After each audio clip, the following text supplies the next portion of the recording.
Laquelle? Là, ici. En rouge. Hein?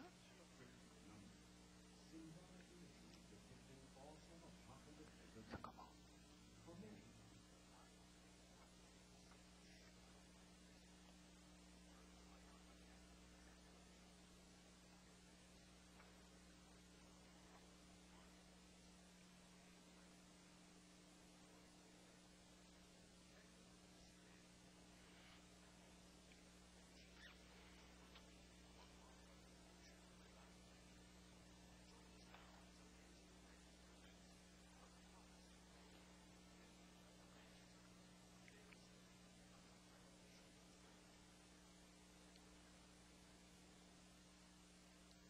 Good evening and welcome to another evening here at Prophecy Code. And we are so Ici, thankful that the au Lord Code has chosen prophétique, to nous voulons inspire remercier you le to tune Seigneur in. de vous avoir inspiré d'être là ce soir. C'est notre deuxième soirée. Et il y a un message extraordinaire, le retour glorieux de Jésus. Qu'est-ce que la Bible nous dit à ce sujet et que nous dit-il également par rapport à l'enlèvement secret? Nous avons découvert aujourd'hui que c'est traduit en espagnol, en français, en portugais et en chinois. C'est une bonne nouvelle, mais sur l'Internet, vous allez également pouvoir la voir en chinois. En fait, ce message est en train d'aller au monde entier, annonçant le retour de Jésus. Ainsi, lorsque nous allons entrer dans notre série ce soir, je vais pouvoir vous dire comment vous allez pouvoir. Nous allons prier ensemble. Seigneur, c'est le temps qui t'est réservé, c'est ta parole, et nous sommes des instruments entre tes mains. Et nous savons que tu es le Dieu Tout-Puissant. Ce soir, nous te demandons d'être présent au milieu de nous, que ce lieu soit ta présence, mais aussi pour tous ceux qui seront là. Bénis particulièrement le pasteur Bachelor ce soir, alors qu'il parlera de ton message. Et parce que ces messages prophétiques nous permettent de savoir quand tu reviendras, donne-nous de la sagesse pour comprendre. Ouvre nos cœurs afin que nous soyons prêts pour le retour de Jésus. Nous le demandons au nom de Jésus. Amen. Dernièrement, si vous avez quelques annonces à demander, vous pouvez aller donc sur prophecycode.com. Je rappelle aux francophones que la question qui a été posée hier soir, où trouver les clés, les autres clés de l'Apocalypse, eh bien, c'est sur prophecycode.com.net.org. PROPHECYCODE en un seul mot. Nous allons chanter maintenant le chant thème, Jésus reviendra au temps prédit. Jesus will come on time. Yes, he will come on time. Doubters may talk as scoffers mock, babbling without rhyme or reason. His promises are true. He will remember you. The clock of prophecy will chime. Of Jacob's ladder we will climb in brilliant glory so sublime. Our God will come on time. Yes, Jesus will come on time. As you're being seated, turn to your neighbor and greet them. Merci and then beaucoup. we will wait for Pastor Batchelor to come on. You may be seated. Eh bien, vous pouvez saluer la personne qui est à côté de vous et ensuite nous allons accueillir le pasteur Doug Batchelor.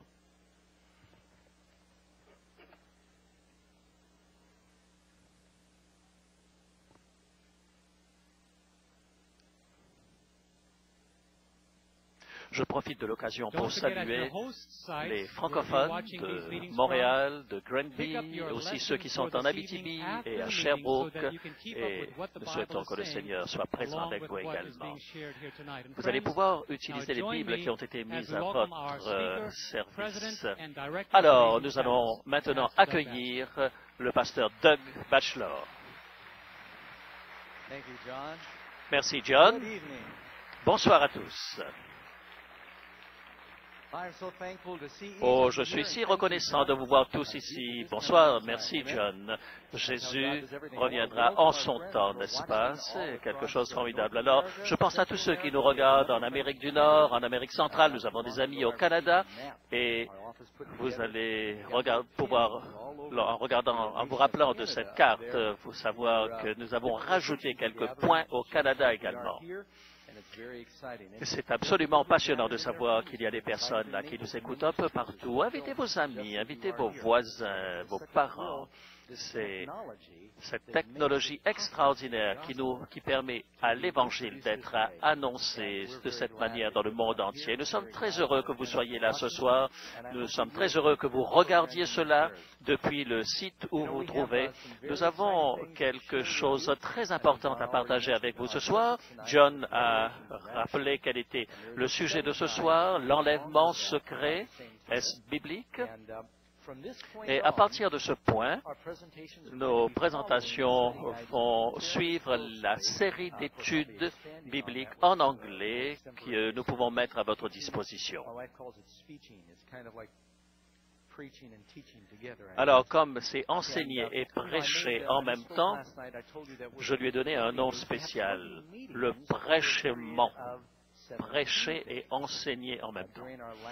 Pendant nos 3 dernières semaines, nous allons doubler nos rencontres. Je vous en dirai plus un petit peu plus tard. Si vous avez des questions sur la Bible, eh bien, dans quelques instants, nous allons avoir le temps des questions-réponses et nous voulons consacrer quelques instants à vos réactions. Si vous êtes en train de regarder depuis l'un de nos nombreux sites, eh bien, vous pouvez écrire à prophecycode.com et nous envoyer votre question. On répondra à votre question également.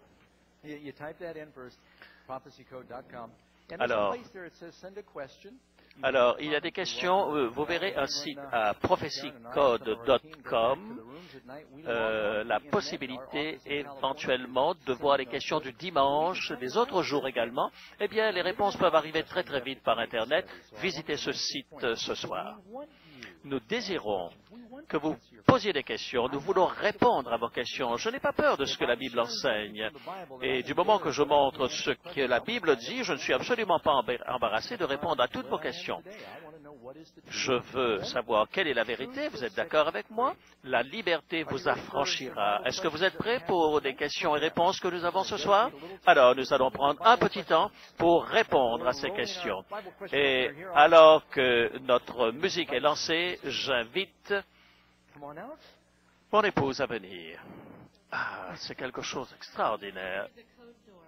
Je ne suis pas passé par la porte qui ressemble à une serrure, mais je suis arrivé de l'autre côté. Bonsoir à tous et je suis heureuse d'être avec vous ce soir. Ma première question de ce soir était ceci. C'est quelqu'un qui vous dit qu'un chiffre avec 33 zéros derrière, ça s'appelle un décillion. Ça, c'est pour votre connaissance d'œil. Eh bien, vous pourrez utiliser ça souvent, je l'espère.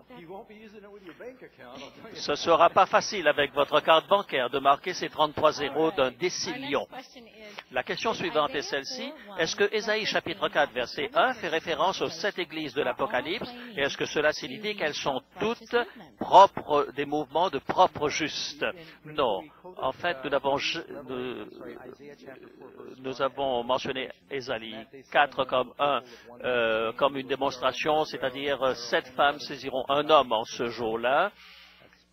C'est une comparaison que nous avons faite. C'est vrai que dans Apocalypse chapitre 2 et 3, Jésus donne 7 messages aux 7 églises. Les 7 églises représentent tout d'abord un cycle de l'histoire à travers lequel passe l'église de Jésus depuis sa première venue jusqu'à son retour. Ensuite, l'Église a un amour extraordinaire. Ensuite, elle glisse et on passe à travers ces 7 églises les unes après les autres. Et c'est un cycle dans lequel l'Église passe depuis la première venue de Jésus jusqu'au retour de Jésus. Et nous sommes à l'âge de l'Église de Laodicée, à l'époque de Laodicée, la 7e Église. C'est aussi un exemple. Cela peut aider certaines églises à être vraiment C'est un cycle qui représente les églises qui souvent sont très bouillantes au début et qui ensuite glissent et finissent par perdre leur spiritualité. C'est un cycle à travers les individus également, passent également. C'est la 3e représentation de cette Église. Dans nos propres vies, il peut se produire des choses de cette manière-là. Autre question. Est-ce que l'Antichrist qui vient sera une personne, un ordinateur ou une organisation? Nous allons répondre à certaines de vos questions en vous disant la réponse va venir bientôt. Est-ce que nos rêves nous pouvons nous fier à nos rêves pour prédire l'avenir? Si vous êtes un prophète de Dieu, alors bien sûr, on peut vous faire confiance. La plupart d'entre nous, de nos rêves, sont le résultat de toutes sortes de choses. C'est-à-dire qu'en quelque sorte, l'ordinateur de votre cerveau est en train de se recharger la nuit et le rêve vient d'une multitude d'activités qui sont les nôtres. Lorsque je suis allé dans le Maine, dans une école, lorsque j'allais au lit le soir, j'étais terriblement agité, c'était des rêves. Alors, vous n'avez jamais remarqué cela auparavant. Je joue au ballon, qui est un jeu où il faut jouer extrêmement vite. Et si vous ratez la balle, elle vous retourne sur la figure. La répétition peut vous faire rêver. Et il m'arrive le soir de rêver que je suis en train de jouer à ce ballon. Parfois, c'est l'indigestion qui nous fait avoir des rêves, mais Dieu peut nous parler aussi à travers un rêve. Et ce n'est pas forcément un message pour tout le monde, mais on n'a pas besoin de l'interpréter pour l'ensemble du monde, mais Dieu parfois peut vous donner un rêve personnellement pour vous, pour votre activité, non pas pour l'histoire dans son ensemble, mais pour vous en tant que personne. Comment est-ce que nous savons, lorsque quelqu'un rêve, que c'est quelque chose qui vient de Dieu? C'est une bonne question. Vous savez, parfois la prière peut m'aider. Dans la Bible, lorsque Pharaon a eu un rêve prophétique, il a su que ce n'était pas un rêve parfaitement ordinaire. Il a appelé des gens pour dire « J'ai envie de savoir ce que c'est parce que je sais que ça vient de Dieu. C'est pas un rêve ordinaire que j'ai eu. J'ai besoin de savoir parce que ça vient de Dieu. » Lorsque Dieu vous donne un rêve, il y a une impression, il y a une intensité et vous allez vous-même vous rendre compte que c'est quelque chose où Dieu veut vous donner un message particulier. Maintenant, pourquoi est-ce que Jésus ne nous a pas dit exactement quand est-ce qu'il va revenir? Combien d'entre vous entendent quelques jours avant le 15 pour payer vos taxes? Levez les mains. Si vous aimez le gouvernement, vous allez payer vos taxes très très tôt. Mais en général, vous allez attendre la dernière minute pour le faire. Et Jésus ne désire pas nous dire quand est-ce qu'il va venir parce qu'il ne voudrait pas que nous ayons peur de lui. Et je vais vous raconter une histoire. Lorsque certaines personnes partaient, leurs femmes ne savaient pas quand est-ce qu'ils reviendraient. Et il y a eu quelques circonstances comme ça, où la maison était nettoyée, les enfants étaient habillés, on regardait par la fenêtre, elles attendaient, mais elles ne savaient pas quand est-ce que le mari allait rentrer. Et il y avait d'autres épouses qui continuaient d'attendre avec peur à la fenêtre. Et alors, elles attendaient à la dernière minute pour tout remettre en place. Alors, vous savez, lorsque nous sommes prêts, nous demeurons prêts. Et vos motivations peuvent être mauvaises. Alors, s'il vous plaît, soyez prêts en toutes circonstances. Est-ce que 666 pourrait être le roi Salomon? Quand nous lisons dans 1 Roi, chapitre 10, verset 14, il est dit qu'il avait 666 talents d'or qui arrivaient chaque année pour Salomon. En un an, Salomon effectivement recevait 666 talents d'or et les gens se sont demandé, est-ce que ce chiffre serait en rapport avec le règne de Salomon? Est-ce que ça a un rapport avec le chiffre 666? En tout cas, ça représente la puissance des hommes. Bien sûr, Salomon était un roi puissant, mais l'Apocalypse ne parle pas de Salomon. Pourquoi est-ce que Dieu pourrait nous avertir de Salomon alors que Salomon a disparu depuis plus d'un millier d'années au moment où ce texte est écrit?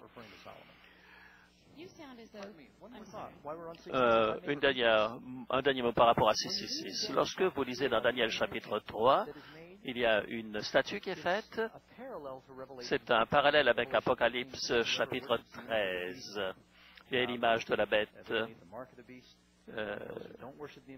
Il y a ceux qui n'adorent pas l'image de la bête, ne peuvent ni acheter ni vendre. Eh bien, si vous êtes dans Daniel chapitre 2, vous verrez qu'il était 60 pieds de haut et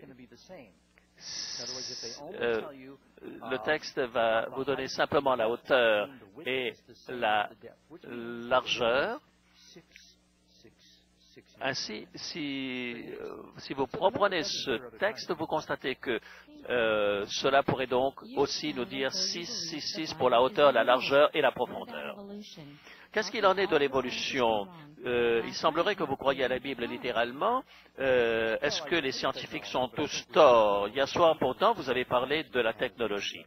La technologie, bien sûr, est quelque chose d'extraordinaire, mais bien souvent, on se rend compte que même lorsque on est des êtres humains, lorsque même on prépare des médicaments, on se rend compte qu'au bout de certaines années, ces mêmes médicaments sont capables de tuer les gens et les enlèvent du marché.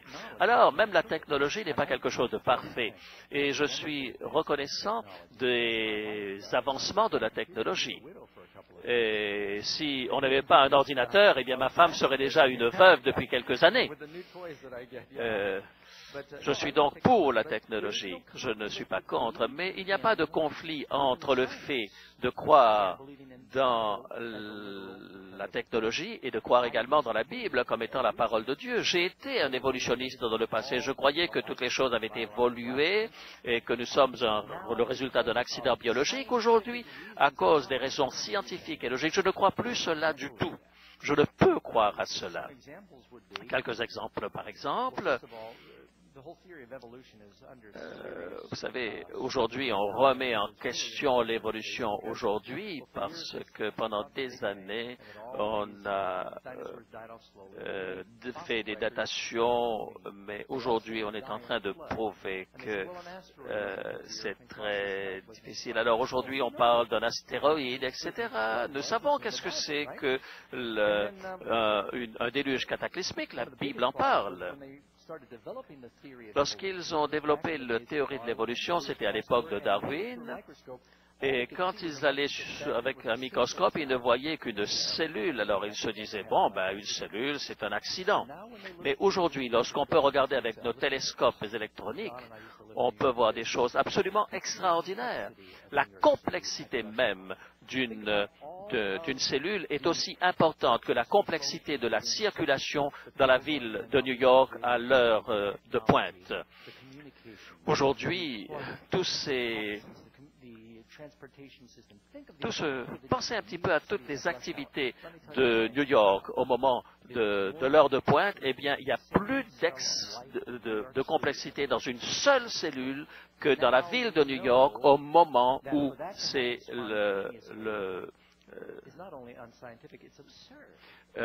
ce n'est pas seulement non scientifique, la théorie de l'évolution, mais c'est absurde. Quand vous regardez autour de vous, vous vous rendez compte qu'il y a une cohérence dans tout ce que vous voyez. Il y a une histoire à partir de cela. Je vais prendre juste quelques minutes, s'il vous plaît. Une histoire au sujet d'un créationniste. Il avait un ami qui était évolutionniste, et un jour, le créationniste est allé dans la voiture avec son ami qui avait une nouvelle voiture, et l'évolutionniste dit au créationniste, tiens, tu as une nouvelle voiture? Et il a dit, oui. Je suis allé à mon garage un jour, et il y avait des patins à roues alignées. Et puis, Et je me suis dit, il y a quelque chose qui va se produire. Eh bien, le temps est passé. En tout, c'est devenu quelque chose d'un peu plus important. Ensuite, c'est devenu un kart. Et ensuite, c'est devenu une petite voiture, une Volkswagen. Et quand je suis ressorti, c'était un Honda. Et maintenant, j'ai cette Lexus. C'est une évolution extraordinaire. Attendez un instant. Vous croyez que c'est absurde de croire que mon automobile a spontanément évolué à partir des patins à roulettes pour devenir une voiture et un être aussi complexe qu'un être humain qui est encore plus complexe qu'une voiture? Vous croyez que ça puisse être l'évolution? Lorsque vous regardez une voiture, vous savez que quelque part, il y a cette organisation, eh bien, il y a eu quelqu'un qui l'a construit. L'idée que tout ce génie qu'il y a dans l'être humain, de croire que tout cela est venu à l'existence simplement par accident est vraiment absurde. Eh bien, quand vous regardez un bébé et le processus que cela représente, eh bien, c'est vraiment miraculeux. Je ne sais pas comment les petites personnes deviennent des grandes personnes. C'est très étrange quand vous y pensez. En parlant de cela, ça me fait penser à quelque chose d'autre. Dans l'évolutionnisme, vous savez, la vie est partie d'une cellule unique. C'est comme cela que l'on disait.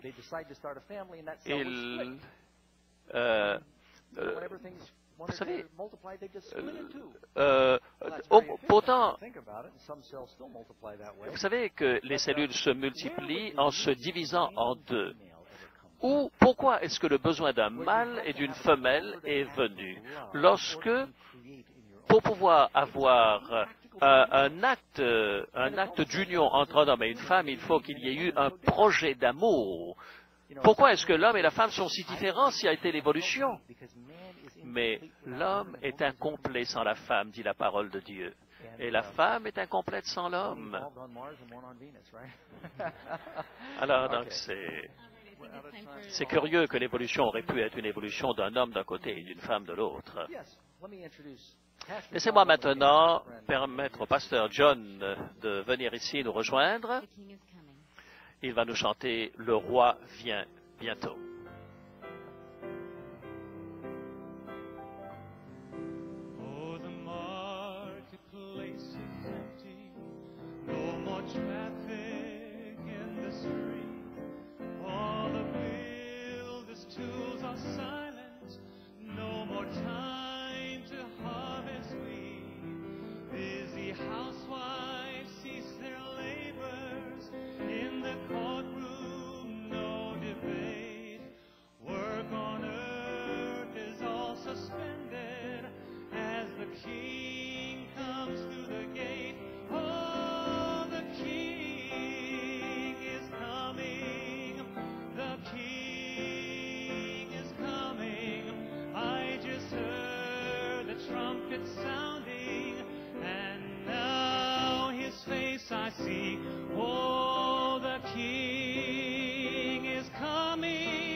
Faces line the hallways, those whose lives have been redeemed, broken homes that he has mended, those from prison he has freed, little children and the aged, hand in hand stands all aglow, who are crippled, broken ruin, now clad in garments white as snow.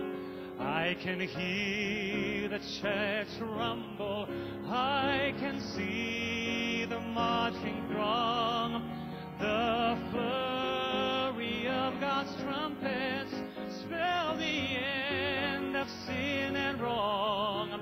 Regal robes are now unfolding, heaven's grand sins all in place. Heaven's choirs now assemble, start to sing Amazing Grace. The King is coming, the King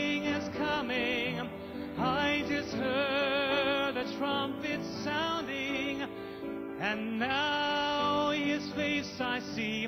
Oh, the King is coming. The King is coming. So praise God. Yes, praise God. Praise God. He's coming for me.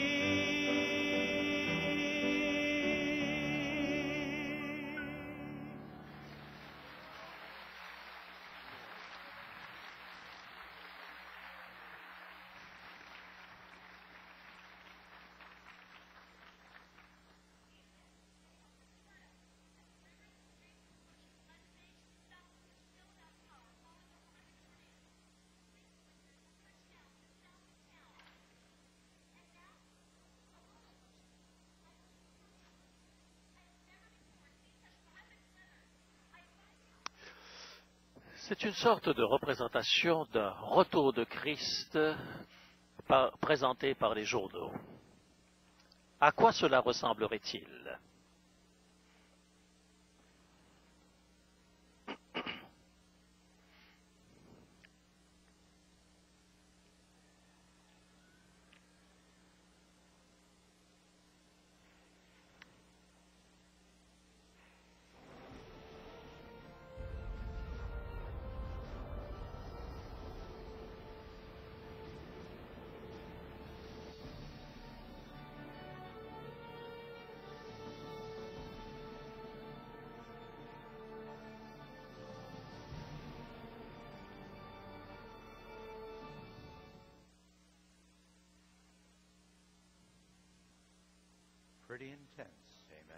Intense, n'est-ce pas? Il n'y a pas de production Hollywood ou d'image animée qui pourrait montrer ce qui va se produire le jour où Jésus reviendra. Notre présentation ce soir va parler de l'enlèvement secret selon l'Apocalypse. Nous allons dire ce qu'il y a de particulier avec cet enlèvement, mais nous n'allons pas parler de la certitude du retour de Jésus, mais nous allons surtout parler de la manière dont il va revenir. Vous savez, pendant des années, nous faisons tous les dimanches soirs notre émission radio et ils nous envoient, les auditeurs nous envoient leurs réponses. Et nous avons une véritable, immense encyclopédie de questions et de réponses et de témoignages de la part des gens. Vous savez, lorsque je pense à la pieuvre, je me dis qu'il y a quelque chose qui peut nous rappeler ce que le diable veut faire autour de nous. Vous savez, lorsque vous êtes en train de voir sous l'eau et que vous faites de la nage sous-marine et que vous voyez de magnifiques coraux, etc., vous pouvez voir toutes ces choses absolument merveilleuses sous l'eau. Et vous voyez de grands requins blancs. Non, non, pas tout à fait ça. Eh bien voilà, vous êtes dans l'eau tiède et voilà que vous avez une pieuvre. Vous savez, regardez ces animaux changer leur couleur, mais en l'espace de quelques secondes. Ils changent de forme, ils changent d'attitude, ils changent de comportement, ils changent de couleur. Ce sont des animaux qui ne sont pratiquement pas intelligents. Ils n'ont pas un énorme cerveau, mais ils ont la capacité de prendre d'autres formes. Ils peuvent se confondre avec le fond de la mer, là où ils se trouvent. Et il a la capacité, pour celui qui est dans le Pacifique, de pouvoir prendre la forme d'une pierre, de prendre la forme d'une algue, etc. Et vous savez, il y a là quelque chose d'absolument impressionnant. Ce qu'ils font parfois, ils peuvent ressembler tout simplement à un coquillage abandonné et ils vont ouvrir et fermer ce coquillage comme si c'était un véritable coquillage. Et lorsque passe une proie à côté, eh bien tout d'un coup, ils redeviennent la pieuvre qu'ils sont et ils se jettent sur la proie. Vous savez, j'utilise cette illustration parce que cela me fait penser au diable. Vous savez, c'est vraiment le maître dans la manière de nous décevoir. Vous savez, il arrive à tromper le monde entier. Ne le sous-estimez pas. Vous savez, on va parler du dragon dans les soirs qui viennent, mais ce soir, je voudrais que vous puissiez vous rendre compte que la capacité extraordinaire du diable d'imiter toute chose que Dieu a créée, et particulièrement le retour de Jésus. Vous savez, lorsque Jésus est venu la première fois, les prophéties de la Bible parlaient de son retour, comment il allait venir, quand est-ce qu'il allait venir, pourquoi il allait venir. Il y a au moins 200 prophéties dans l'Ancien Testament qui donnaient des signes absolument clairs de la manière dont Jésus reviendrait. Or, il se trouve que les gens qui avaient la parole de Dieu, est-ce que cette personne-là était prête? Eh bien, moi, j'ai été juif dans mon enfance, je n'ai pas abandonné mon judaïsme. Et Jésus était chrétien et juif en même temps, alors je n'ai pas de raison d'abandonner mon judaïsme, n'est-ce pas? Mais ils n'étaient pas prêts, ces Juifs. Même les apôtres n'ont pas compris. La raison, c'est que dans l'Ancien Testament, lorsque la prophétie parle de la première venue et de la seconde venue, eh bien, ils ont confondu les nœuds. La première venue de Jésus, c'était quand il vient comme un agneau et quand il vient pour le sacrifice. La deuxième fois, il allait venir comme un roi. Eh bien, ces gens ont renversé la prophétie. Ils ont placé la deuxième prophétie à la place de la première. Et ils ont confondu la deuxième venue de Jésus avec la première. Ils l'ont entendu comme un roi la première fois. Et c'est pourquoi, comme Jésus n'a pas voulu montrer sa puissance en détruisant les Romains, eh bien, ils ne l'ont pas reconnu comme étant le Messie. Ils ne pouvaient pas comprendre. Et quand il est venu, ils n'étaient pas prêts. Même les apôtres n'ont pas compris et ils se sont découragés. Est-ce que cela pourrait se produire à nouveau? Est-ce que l'Église pourrait commettre la même erreur aujourd'hui, lire les prophéties, expliquer les prophéties et se rendre compte qu'on n'est pas en train de les interpréter comme il faut? Je ne crois pas que le diable ait changé. Et c'est un maître dans l'art de décevoir et de tromper. Question numéro 1. Pouvons-nous être certains que Jésus reviendra sur cette terre à nouveau? Que répondez-vous? Quel est le verset qui va nous permettre de dire cela? Eh bien, si vous lisez Jean chapitre 14, verset 3, il dit « Et lorsque je m'en serai allé, je vous aurai préparé une place, je reviendrai. » Est-ce qu'il est parti? Est-ce qu'il est allé préparer une place pour nous? Et qu'il va revenir? En passant, le langage que Jésus emploie ici, dans un mariage juif, certains de ses enseignements étaient en rapport dans le contexte d'un mariage. Et le marié venait vers sa fiancée, lui présentait une coupe, et c'était le coupe de sa proposition, et elle buvait cette coupe, et c'était la manière de dire oui. Et ensuite, il repartait chez lui, et puis on ne savait pas combien de temps il allait prendre pour revenir. Et alors, elle préparait ses vêtements, elle préparait ses dames d'honneur, etc. Et c'est pour ça qu'il y a la parabole des 10 vierges. On attendait l'époux qui allait arriver. Et lorsqu'il arrivait, et lorsqu'il avait tout préparé, alors il revenait. Elle savait que c'était proche parce qu'il fallait qu'elle soit prête pour son arrivée. Mais il y avait une sorte d'anticipation également, de se dire, mais quand est-ce qu'il va arriver? Mais elle ne savait pas quel était le jour exact de son retour, de son arrivée. Vous savez, j'ai fait beaucoup de mariages et parfois, beaucoup de gens ont passé plus de temps dans les mariages que j'ai faits à s'inquiéter de savoir comment faire le mariage plutôt que sur le mariage lui-même. Mais pouvez-vous imaginer un époux qui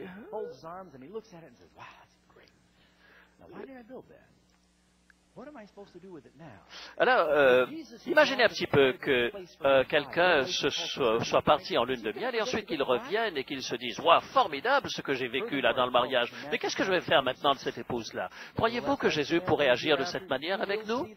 Jésus nous dit « Vous verrez le Fils de l'homme assis dans sa gloire et vous le verrez venir sur les nuées et vous me verrez venir. » Est-ce qu'il va revenir? Il y a beaucoup de prophéties dans la Bible qui parlent de cela et nous pouvons faire confiance à ces prophéties. Nous allons passer un petit peu plus de temps, la plupart de notre temps aujourd'hui, sur la question numéro 2. Et je voudrais que ce soit clair, de manière à ce que vous puissiez bien digérer cela. De quelle manière Jésus reviendra? Est-ce qu'il reviendra de la même manière? Eh bien, nous pouvons regarder comment est-ce que Jésus est parti. Nous pouvons lire dans Actes chapitre 1 et le verset 29, après avoir dit cela, il fut enlevé pendant qu'ils le regardaient et une nuée le déroba à leurs yeux.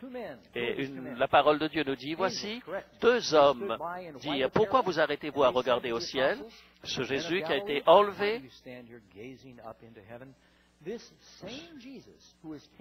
au milieu de vous reviendra de la même manière que vous l'avez vu allant au ciel.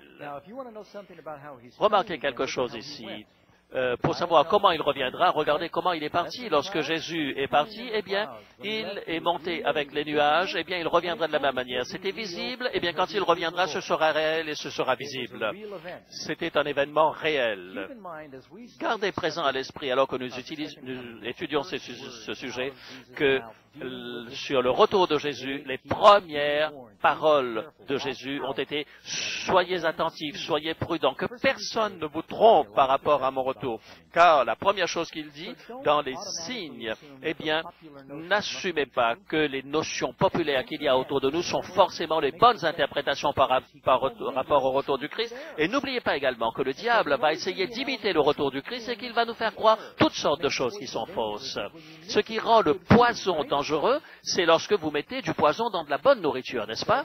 Jésus dit, il y aura beaucoup de faux Christ. Beaucoup viendront dans mon nom et vont tromper les gens. Je suis en Californie et non, loin de là, il y avait Jim Jones. Et j'ai baptisé quelqu'un qui a échappé à Jim Jones. Vous savez, ça a été quelque chose d'absolument dramatique. Vous savez, c'était un prédicateur méthodiste. Lisez la Bible. Vous savez, très rapidement, il a fini par oublier la Bible et puis il a commencé à développer ses propres idées. David Koresh, quel fiasco. Et je connais quelqu'un qui a été là, à Waco. Je ne sais pas si je voudrais vous dire cela. Attention, je ne voudrais pas que vous croyiez que j'ai rencontré David Koresh. Mais j'ai prêché à Waco une fois, et les gens de David Koresh sont venus dans l'église où j'ai prêché à Waco, et ils sont restés à l'extérieur de l'église. Ils ne s'intéressaient pas à ce que je disais dans ma prédication. Tout ce qu'ils voulaient dire, est-ce que vous connaissez Jim Jones? Je trouvais que c'est David Koresh. Bien sûr, Jésus nous avertit. Si on vous dit qu'il est dans les déserts, ne le croyez pas. Les gens diront, il est ici, il est par là. Ne le croyez pas.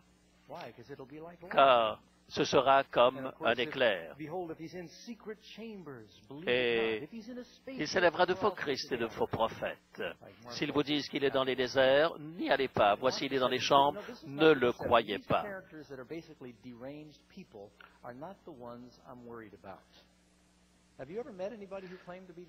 Avez-vous déjà rencontré quelqu'un qui se dise être Jésus? J'ai déjà rencontré quelqu'un comme cela. Vous savez, ça fait peur.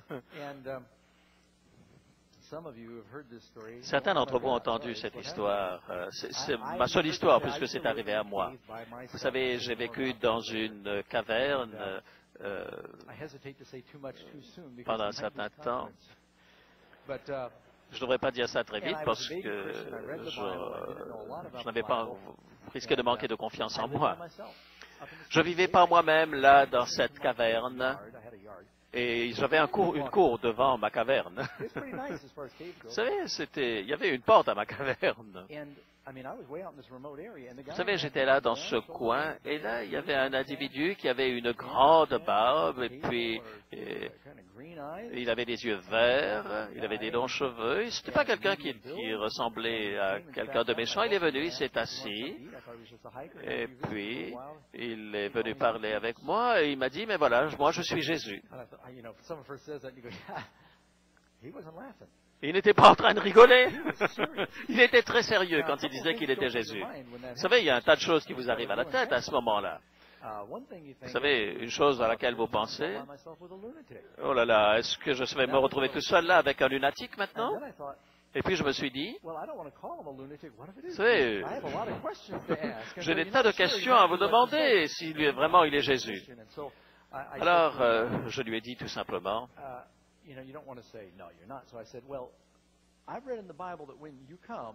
j'ai lu dans la Bible que lorsque vous alliez revenir, je ne savais pas très bien quoi dire, quand vous allez revenir, vous n'allez pas toucher la terre et que vous serez sur les nuages. Je dis oui, c'est vrai, c'est lorsque je vais venir pour toute la population, mais je reviens d'abord pour quelques individus en particulier. Vous savez, il a commencé à me faire peur. Il est resté avec moi et nous a continué d'étudier la Bible et nous avons lu pas mal de Bible avec lui. Pendant 3 jours, il n'a pas travaillé. Et je savais que Jésus n'aurait pas fait ça. Et 3 jours après, je l'ai vu à Palm Springs, et il avait quelques disciples, et il y avait des gens qui étaient là en disant, oui, c'est Jésus. Je ne sais pas s'il a trouvé une autre femme, mais je l'ai retrouvé un peu plus tard, et puis cette fois-ci, il s'était battu avec quelqu'un, il lui manquait une dent, alors je me suis dit, ça ne doit pas être Jésus à qui il manquait une dent. Vous savez, Jim Jones, David Koresh, tous ces gens-là, au Japon également, vous savez, tous ces gens qui se prennent pour Jésus, des faux Christ, il y a toutes sortes de gens fous autour de nous, de gens malades. Si Satan, comment est-ce que savoir si c'est Satan qui va prendre la forme de Jésus? Il faudrait savoir comment Jésus va revenir. Que feriez-vous? Imaginez que dans les annonces, dans les informations, tout d'un coup, on vous annonce que Jésus est arrivé. Et dans le monde entier, si on dit, est-ce que vous allez vous asseoir devant la télévision en disant, ben oui, Jésus est revenu? Bien sûr, il ressemble à Jésus, sa voix semble être sa voix, et puis les journalistes sont en train de dire, mais voilà, Jésus est revenu. Est-ce que le diable serait capable de faire ce miracle? Est-ce que l'Apocalypse ne dit pas qu'il va faire des merveilles? Nous avons besoin de savoir comment Jésus va revenir. Je voudrais faire très attention à ce que je veux dire et ne blesser personne. Mais il y a 2 théories conflictuelles sur la manière où Jésus va revenir. Il y a 2 vues conflictuelles à ce propos. La première, lorsque l'enlèvement aura lieu, eh bien, l'Église sera enlevée et puis certains resteront sur terre pour 7 années de tribulation. Et à la fin de 7 ans, Jésus reviendra et il va revenir avec ceux qui ont été sauvés et il va établir son royaume sur la terre. L'autre point de vue, c'est que l'enlèvement aura lieu à la fin des 7 ans de tribulation. La plupart des chrétiens sont d'accord, et s'il y a quelque chose, nous pouvons être d'accord ou ne pas être d'accord en tant que chrétiens. Nous voulons simplement étudier ensemble et savoir qu'est-ce que la Bible dit exactement là-dessus. Ce qui est important, c'est que lorsque Jésus revienne, nous soyons unis en tant que peuple. Si nous ne prenons pas le temps d'étudier, de poser des questions, etc., lisons tout cela et voyons qu'est-ce que la Bible nous dit exactement à ce sujet. Je ne vais pas vous bouleversé. Lorsque je suis devenu un chrétien, j'ai adoré avec des personnes qui croyaient à l'enlèvement secret. Vous savez, la Bible parle de l'enlèvement, mais le mot secret n'est pas associé dans la Bible avec ce mot enlèvement. Et les gens avec qui j'adorais lorsque je suis devenu chrétien ont cru effectivement qu'il allait y avoir un enlèvement secret et que les gens seraient en train de marcher dans la rue et qu'ils disparaîtraient tout d'un coup. Et il y a un film d'ailleurs qui a été tourné sur ce sujet. Ensuite, il y a une vision plus traditionnelle. c'est Tim LaHaye qui, dans son livre, a parlé de cela. Laissez-moi vous parler un petit peu de l'histoire par rapport à cela. Qui sont ceux qui ont lu ce livre qui a été vendu à des millions d'exemplaires de Tim LaHaye sur l'enlèvement secret? Vers les années 1830, prêtre jésuite Francisco Vera a parlé de cela. Il a étudié le livre de l'Apocalypse et il est venu avec une idée sur la contre-pensée. Vous savez, il y avait Zwingli, Melanchthon, etc., qui avaient fait la réforme. Il est arrivé avec la contre-réforme et il a commencé à dire que cette idée selon laquelle les méchants seraient détruits au retour de Jésus était quelque chose qui ne lui satisfaisait pas. Alors, il fallait trouver une contre-interprétation à cela. Les catholiques voulaient faire une contre-réforme par rapport à la réforme et vous avez entendu parler de cette église des Darbistes et on a commencé à développer cette idée. Vous savez, c'est dans la Bible de Scofield. Qui sont ceux d'entre vous qui ont cette version de la Bible? Eh bien, vous avez cette vision dans ses notes. Et les Vaudois également croyaient cela. Et cette idée est devenue populaire dans un certain nombre de livres. Et beaucoup de chrétiens ont commencé à croire cette interprétation qui, au départ, est une interprétation jésuite. Apocalypse chapitre 4, Jean reçoit une vision et il est ravi en esprit. Et c'est à partir de ce texte qu'ils démarrent leur théologie concernant l'enlèvement secret. Ce que je vais partager avec vous, c'est ce que la Bible dit sur ce sujet. Ce que je vais partager, une vue plus traditionnelle, c'est celle qui était Luther, Calvin, Zwingli, Tyndale, Wycliffe, Billy Sunday, Dwight Moody lui-même.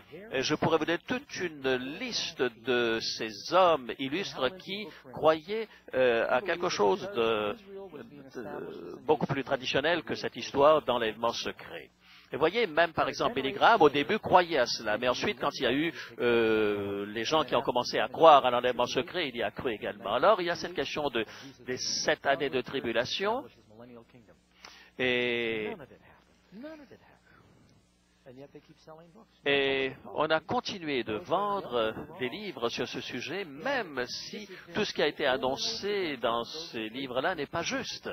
Vous savez, en utilisant cette philosophie qui est en train de tomber en morceaux, je crois que nous devrions tous savoir quand Jésus reviendra. Si c'est une déduction correcte,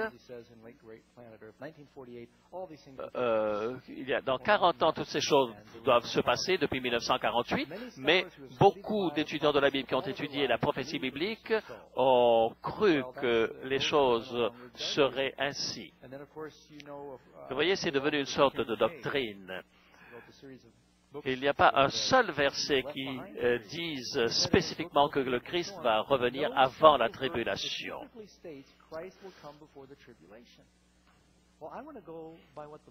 Je voudrais m'appuyer simplement sur ce que la Bible dit. Il n'y a aucun verset qui ne dise qu'il ne viendra avant la tribulation, alors ça veut dire qu'il ne viendra qu'après la tribulation. Voyez, le darbyisme qui parle de cet enlèvement secret, etc.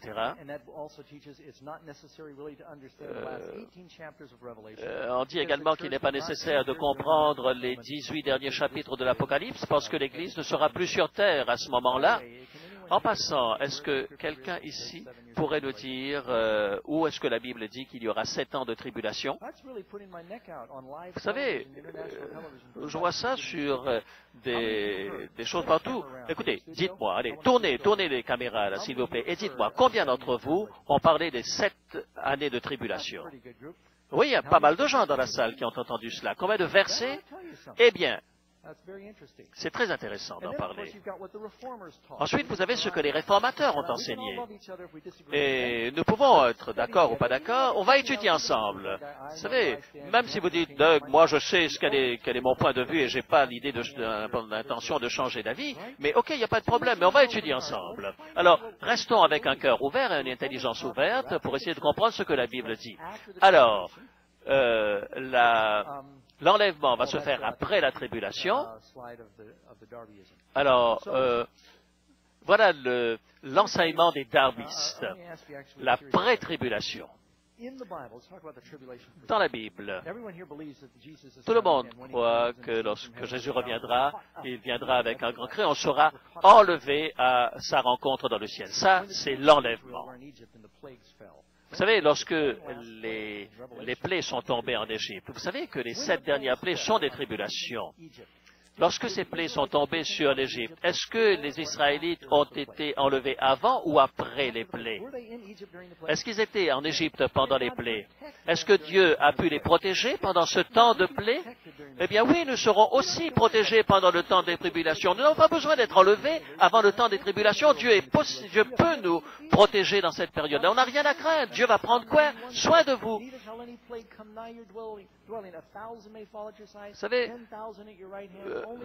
Vous savez, la parole de Dieu nous dit de manière très, très claire que 1000 tombent à ton côté et 10 000 à ta droite, tu ne seras pas atteint. Est-ce que Dieu a sauvé Noé avant le déluge ou après le déluge? Est-ce que Job a sauvé Dieu? Est-ce que Dieu a sauvé Job de ces tribulations? Tous ces personnages de la Bible, Daniel, lorsqu'il se trouvait dans la fosse aux lions, Shadrach, Meshach et Abednego, est-ce que Dieu les a sauvés de ces tribulations? Est-ce que Shadrach, Meshach et Abednego ont été protégés du feu par Dieu? Eh bien, la Bible nous dit que c'est à travers la tribulation dans le livre des Actes que nous entrerons dans le ciel. Alors pourquoi Jésus dans Matthieu 24 va parler de tout ce qui va se produire si de toute manière, juste avant cela, pouf, on aurait tous disparu? Vous savez, je rencontre souvent des gens et parfois je rencontre mari et femme qui étudient la Bible ensemble. Et vous savez, il y a des gens qui prennent ça très sérieux. Alors il y a des femmes qui disent, vous savez, si ma femme est emmenée, eh bien moi, il n'y a pas de problème. Si jamais je ne suis pas enlevé en même temps qu'elle, eh bien je sais qu'au bout de 7 ans, je vais avoir une deuxième chance. Vous savez, beaucoup de gens croient qu'il y a une deuxième chance pour pouvoir aller au ciel après les 7 années de tribulation. Vous savez, si vous êtes en doute, croyez les choses qui sont sécuritaires. Vous savez, si Jésus doit revenir, vous avez besoin d'être prêt maintenant, n'est-ce pas? Eh bien, si je me trompe, eh bien, que Jésus, que vous avez une deuxième chance, eh bien, tant mieux, lorsqu'on sera au ciel, je m'excuserai auprès de vous de m'être trompé. Mais s'il n'y a pas une deuxième chance, alors là, vous serez coincé, parce que moi, je serai au ciel et vous n'y serez pas. Vous savez, les gens qui disent, oui, vous savez, il viendra comme un voleur. Alors, hop, on va disparaître. Vous savez, si Jésus revient lorsqu'il est dit comme un voleur après 7 ans, mais voilà ce que dit 2 Pierre chapitre 3 verset 10. Mais le jour du Seigneur viendra comme un voleur. En ce jour, les cieux passeront avec fracas. Les éléments embrasés se dissoudront. Et la terre, avec les œuvres qu'elle renferme, sera consumée. Alors, quelles sont les conditions du monde lorsque Jésus va revenir? Est-ce que vous savez est-ce que la vie va aller comme tous les jours? Non, lorsqu'il va revenir comme un voleur, il va se passer des choses dramatiques. Vous pouvez lire aussi Matthieu chapitre 24, et si un homme savait à quel moment viendrait le voleur, eh bien, il veillerait sur sa maison et il ne se laisserait pas voler. Oh, je ne voudrais pas en dire de trop, là, pour commencer.